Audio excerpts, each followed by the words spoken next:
اللهم صل على سيدنا محمد يا رب صل وسلم دائما ابدا على حبيبي. دیکھو اللہ تعالیٰ نے جو ہمیں قرآن میں آیات بتائی ہیں یہ سب ہمیں اللہ کی طرف کھینچتی ہیں کہ ہم اللہ کے بن کے رہیں, جیسا جیسے اللہ کہہ رہے ویسے کریں, اپنے عمل کو درست کریں.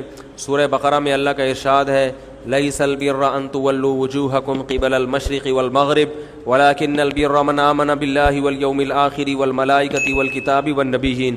فرمایا ادھر ادھر منہ کر لینا یہ کوئی نیکی نہیں ہے, اصل نیکی یہ کہ پہلے اپنا ایمان درست کرو اور پھر وَأَقَامَ الصَّلَاةَ وَآتَى الزَّكَاةَ وَالْمُوفُونَ بِعَهْدِهِمْ, نماز قائم کرو, زکوٰۃ دو, معاہدوں کی پابندی کرو, اور وَآتَى الْمَالَ عَلَى حُبِّهِ, صرف اللہ سے محبت کی بیس پر ذوی القربہ رشتہ داروں کو پیسے دو, رشتہ داروں کو پیسے دو.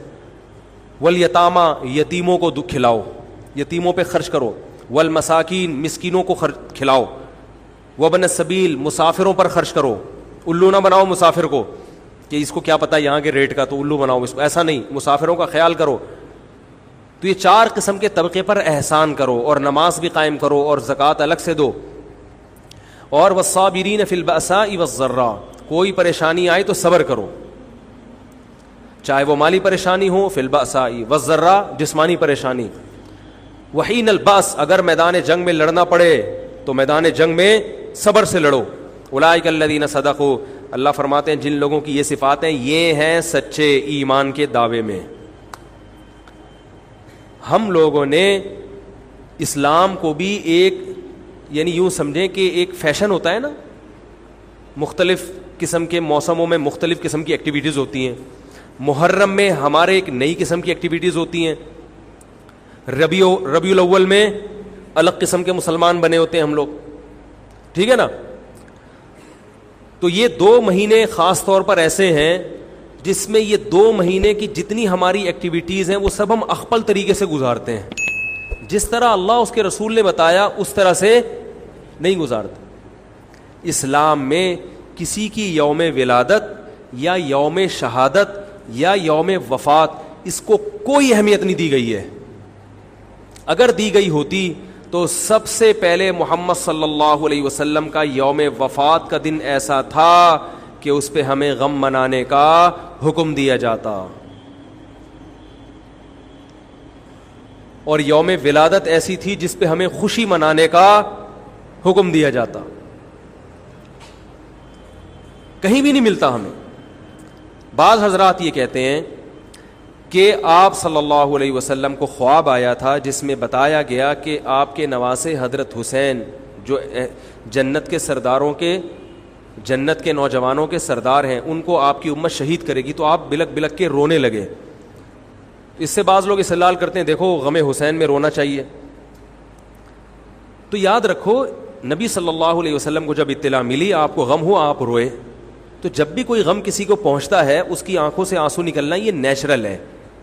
تو ایسی خبر کو سن کے آپ کو رونا آ جائے تو یہ سنت ہے, اس میں کوئی حرج نہیں ہے.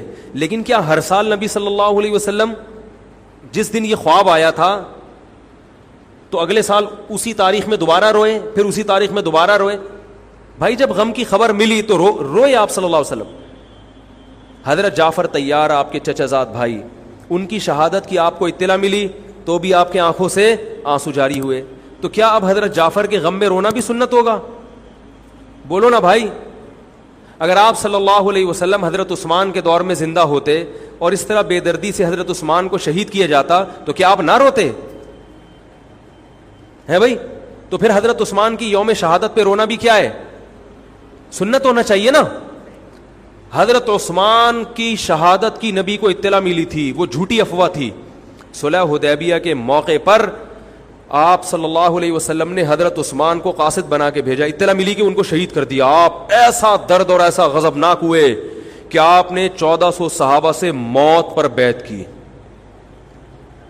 تو جب آپ کو سچی مچی کی اطلاع ملتی کہ واقعی ابھی تو افواہ تھی, یقین نہیں تھا, جب آپ صلی اللہ علیہ وسلم کو حقیقت میں اطلاع ملتی کہ آپ شہید ہو گئے تو کیا آپ نہ روتے؟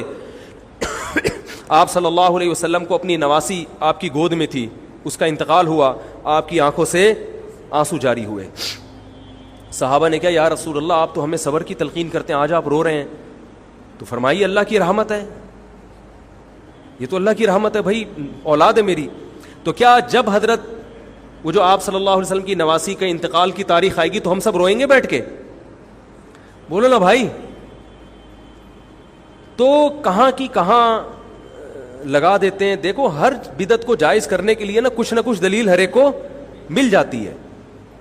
تو میں بار بار کہتا ہوں جو شیعہ حضرات ہیں ان کا مسلک ہے, وہ تو صحابہ کو نہیں مانتے, تو ان کا جو مسلک ہے ان کو کرنے دیں, ان کے کام میں ٹانگ نہ اڑائیں, نہ ان سے بحث کریں, نہ ان کے کام میں ٹانگ اڑائیں. بولے بھائی آپ کا مسلک ہے آپ کریں. میں کہتا ہوں جو سنی لوگ ہیں جن کے اصول ہی الگ ہیں ان سے, وہ یہ سب کیوں کر رہے ہیں؟ بھائی یا تو ادھر ہو جاؤ, شیعہ بن جاؤ. کس نے روکا ہے؟ کوئی گورنمنٹ کی طرف سے پابندی تھوڑی ہے, کوئی پابندی نہیں ہے. آپ شیعہ بن جائے کوئی نہیں روکے گا آپ کو. کوئی شیعہ سنی بننا چاہے اسے کوئی نہیں روکتا, کوئی سنی شیعہ بننا چاہے اسے کوئی نہیں روکتا. لیکن جب آپ سنی ہیں تو پھر آپ کو ان اصولوں پہ چلنا پڑے گا جو اہل سنت والجماعت علماء نے بتائے ہیں. اہل سنت والجماعت کے ہاں رونا عبادت نہیں ہے. ہاں آپ نے کسی دن کربلا کا واقعہ سنا, چاہے محرم میں سنا, ربیع الاول میں سنا, حضرت حسین رضی اللہ تعالی عنہ کی ایک جو دردناک شہادت کا واقعہ آپ نے سنا, آپ کو رونا آ گیا, تو یہ عین ایمان کی علامت. میرے بیان اب ویڈیو ریکارڈ ہوتے ہیں, پہلے ریکارڈ نہیں ہوتے تھے, آڈیو چلتے تھے. تو میں نے 2 دفعہ زندگی میں پہلی دفعہ جب یہ واقعہ بیان سنا, بیان کے دوران میں بھی رو رہا تھا اور سننے والے بھی رو رہے تھے, نیچرلی آ گیا رونا. پھر دوبارہ میں نے یہ واقعہ بیان کیا, مجھے بھی رونا آ گیا اور سننے والوں کو بھی آ گیا. یہ نیچرل جو آ گیا. لیکن اگر میں اس لیے بیٹھوں کہ میں روؤں, آج میں پروگرام ہے باقاعدہ, بولو بھائی, رونے کا, اور آپ کو بھی رلاؤں گا, اور وہ محرم کا واقعہ میں اگر ربیع الاول میں بیان کروں گا تو رونا آ گیا مجھے.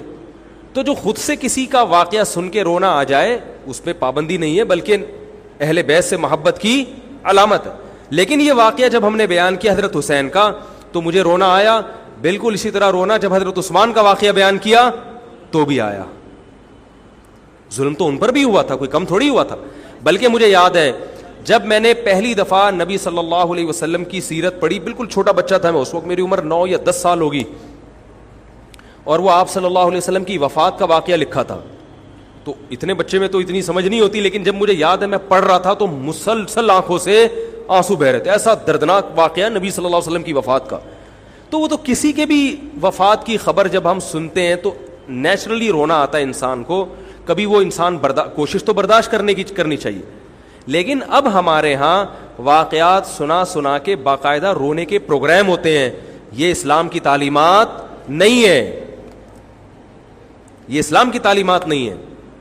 کیونکہ اسلام میں صبر کا حکم ہے. جو خود سے رونا آ جائے نا انسان کو تو وہ ایک نیچرلی ہے. اور کربلا کا واقعہ صرف اس نیت سے بیان کرنا کہ تاکہ میں بھی روؤں آپ بھی رو, یہ غلط ہے. یہ اہل سنت والجماعت کے ہاں یہ اسلامی تعلیمات کے منافی ہے. سمجھ میں آ رہی ہے بات کہ نہیں آ رہی؟ اور کسی مخصوص دن کے ساتھ تو ویسے بھی خاص نہیں ہے یہ. اور ویسے بھی شریعت میں صحیح بخاری مسلم کی حدیث ہے, آپ صلی اللہ علیہ وسلم نے نوحہ کرنے والی عورتوں پہ لعنت, نیاحہ کہتے ہیں چیخنا چلانا. آپ کو پتہ ہے زمانے جاہلیت میں جب کسی کی میت ہوتی تھی تو باقاعدہ پیسے دے کے عورتوں کو رلوایا جاتا تھا, پیسے دے کے. آج بھی بہت جگہوں پہ یہ ہو رہا ہے, پیسے دے کے رلوایا جاتا ہے. تو نبی نے تو ان عورتوں پہ لعنت کی ہے جو فری میں روتی ہیں, پیسے دے کے نہیں, جو فری میں میت پہ روتی ہیں. اور چیخ چلا کے رونا تو ویسے ہی حرام ہے اسلام میں. میت پہ جب بھی نبی صلی اللہ علیہ وسلم روئے ہیں آپ کی آنکھوں سے آنسو, بس چیخ چلا کے نہیں روئے ہیں. حضرت جعفر طیار بھی تو اہل بیت میں سے تھے. جب شہید ہوتے ہیں آپ کی 4 جوان بیویاں بیوہ ہوتے ہیں, چھوٹے چھوٹے بچے یتیم ہو جاتے ہیں, تو ان کی بیویاں جب روتی ہیں تو گھر سے باہر آواز آتی ہے. آپ نے پہلی دفعہ سمجھایا جا کے کہ ان سے بولو اپنی آوازوں کو پس کرو. جب دوبارہ تو آپ نے فرمایا منہ پہ خاک پھینک دو جا کے. حالانکہ ان کا جو رشتہ حضرت جعفر طیار سے تھا وہ ہمارا نہیں ہے, ہم تو بہت دور کے ہیں. اہل بیت سے جو جتنا ان کی بیویوں کا رشتہ ہے اتنا تو ہمارا نہیں ہے نا.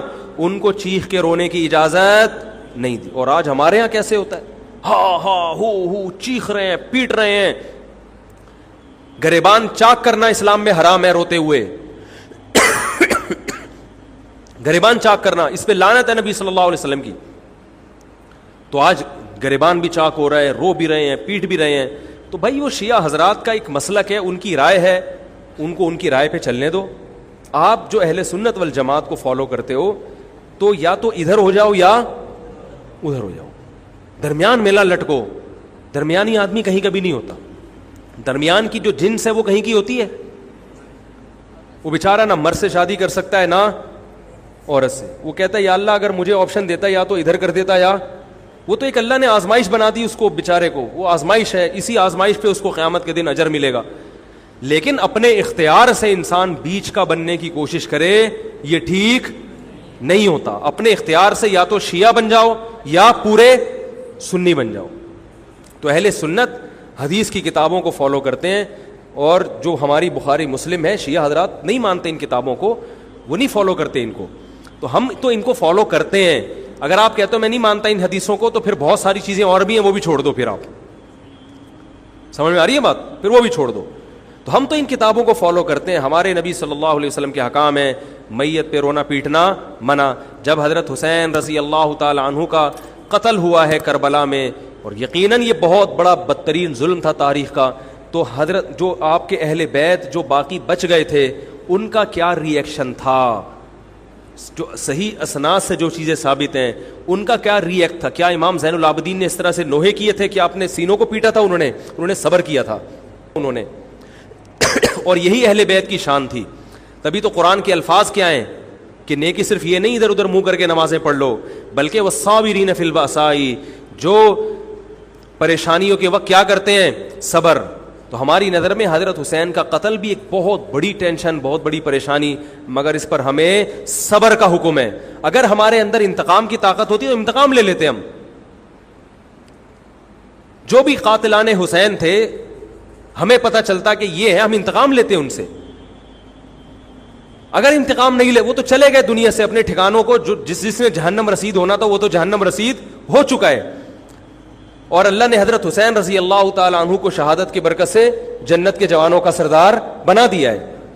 تو جس کا جو ٹھکانہ تھا, جس ملعون نے جہاں جانا تھا وہ چلا گیا.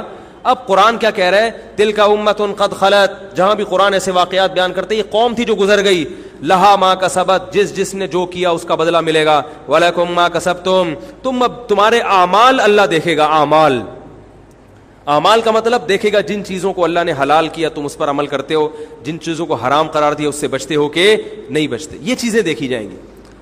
تو محرم کے ایک الگ, ہمیں محرم نبی صلی اللہ علیہ وسلم کی زندگی میں ہمیشہ آیا ہے, اس میں کیا احکام ہے. محرم میں آپ نے نکاح بھی کیا ہے, محرم منحوس نہیں ہے, محرم تو اشہر حرم میں سے ہے, برکت والا مہینہ ہے. اس میں جو کام کیا جائے گا اس میں برکت ہوگی. اس میں شادی بیاہ کریں گے اس میں انشاءاللہ برکت ہوگی, اس میں کوئی اور عبادت کریں گے اس میں برکت. نبی صلی اللہ علیہ وسلم نے محرم کی الگ فضیلت بیان کی کہ اس میں عبادت کا ثواب, محرم کے روزوں کا ثواب عام مہینوں سے زیادہ ہے. تو یہ سب ہماری شریعت کی تعلیمات ہیں. تو ہمیں ایک طرف ہو جانا چاہیے, ہمیں اسی کو فالو کرنا چاہیے. ہاں یہ وہ دور نہیں ہے کہ آپ دوسروں پہ جا کے انگلیاں اٹھائیں, تم یہ کیوں کر رہے ہو, یہ کیوں, بس چھوڑ دو اس کو, جو جب اس کو سمجھ میں آئے گی تو آ جائے گا, نہیں آئے گی تو 73 فرقے ہیں نا, تو یہ آپ تھوڑی ختم کرو گے, یہ حضرت عیسیٰ علیہ السلام آ کے ختم کریں گے. تو جو کام عیسیٰ علیہ السلام کا ہے وہ خود کرنے کی کوشش, بولو بھائی, مت کرو. آپ دیکھو کہ ان میں جو صحیح ہے اس کو فالو کرو, باقی بھائی جیسا کر رہے ہو. ہمارے پاس نہ کوئی پولیس ہے نہ کوئی پاور ہے, پولیس بھی ہوتی تو بھی کچھ نہیں کرتی. ہم اگر پولیس میں ہوتے تو کیا کر لیتے. فساد ہوتا ہے ان چیزوں سے. افغانستان میں جب طالبان کی حکومت تھی, او بھائی کون سی والی گھڑی صحیح ہے, میری گھڑی میں تو کیا ٹائم ہو رہا ہے, کبھی آگے چلیے. اچھا پھر ابھی بس اذان ہونے والی ہے, ٹھیک ہے بتا. تو کیا کہہ رہا تھا یار میں, وہاں افغان طالبان کی جب حکومت تھی 5 سال, تو انہوں نے بھی شیعہ کے امام بارگاہ کو ختم نہیں کیا تھا. سمجھ رہے بات کو, ایک حد بندی کر دی تھی, ختم نہیں کیا انہوں نے بھی شیعوں سے صلح کی تھی, مذاکرات کیے تھے. بھائی ٹھیک ہے آپ اپنی امام بارگاہ کے اندر جو آپ کی ایکٹیویٹیز ہیں آپ وہ کرو, حالانکہ کتنی پاورفل حکومت تھی. اس لیے کہ اتنی بڑی تعداد میں انہوں نے کہا بھائی ہم کیسے پابندی لگائیں, ایک پورا ایسے ممکن نہیں ہے ہمارے لیے. تو گورنمنٹ کے لیے بہت سی چیزیں ممکن نہیں ہوتی, پابندیاں نہیں لگا سکتی گورنمنٹ. تو جو طالبان نہیں ختم کر سکے, حالانکہ طالبان سنی مسلک کے تھے اور وہ شیعہ بالکل ایک, میں نے وہاں امام بارگاہ میں اذانیں بھی سنی ہیں, ریڈیو پہ اذان آتی تھی امام بارگاہ سے, میں نے خود سنی ہے کہ بھائی میں نے یہ کہاں سے آ رہی ہوں, افغانستان سے میں اس وقت اذان ہوں. افغانستان کا چینل اس وقت آتا تھا طالبان کا اردو میں چینل, تو اس میں اذان آ رہی ہوتی تھی شیعہ حضرات کی. تو فرقواریت کا یہ طریقہ ختم کرنے کا نہیں ہے کہ آپ جا کے ان کو چھیڑیں, تنگ کریں. بھائی یہ بہت عرصے سے چلے آ رہے ہیں, چلتے رہیں گے. جو صحیح ہوگا اس کو حضرت عیسیٰ علیہ السلام نافذ کر دیں گے, جو غلط کو ڈیلیٹ کر دیں گے خود ہی. اگر ہم غلط ہوئے تو حضرت عیسیٰ علیہ السلام سب سے پہلے ہماری گردنیں اڑا کے ہمیں ڈیلیٹ کر دیں گے, ٹھیک ہے نا. اگر وہ غلط ہوئے تو ان کو ختم کر دیں گے.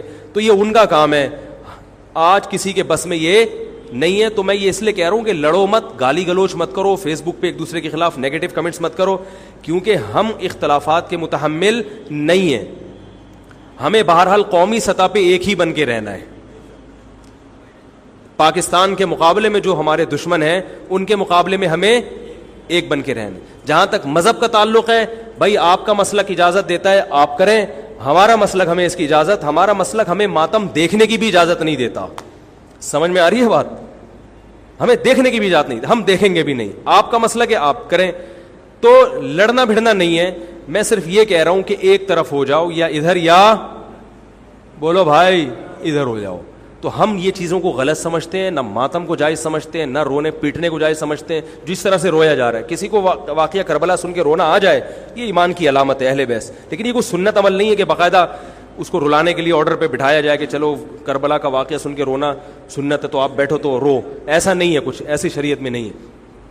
اللہ تعالیٰ سے دعا ہے کہ اللہ تعالیٰ ہمیں اہل سنت والجماعت میں اگر ہم ہیں تو حقیقی معنوں میں اس میں داخل کر لے, اور پھر اسی کو فالو کرنے کی توفیق عطا فرمائے, اور ملک کو بدامنی سے محفوظ فرمائے. سبحانک اللہم و بحمدک, نشہد ان لا الہ الا انت, نستغفرک و نتوب الیک.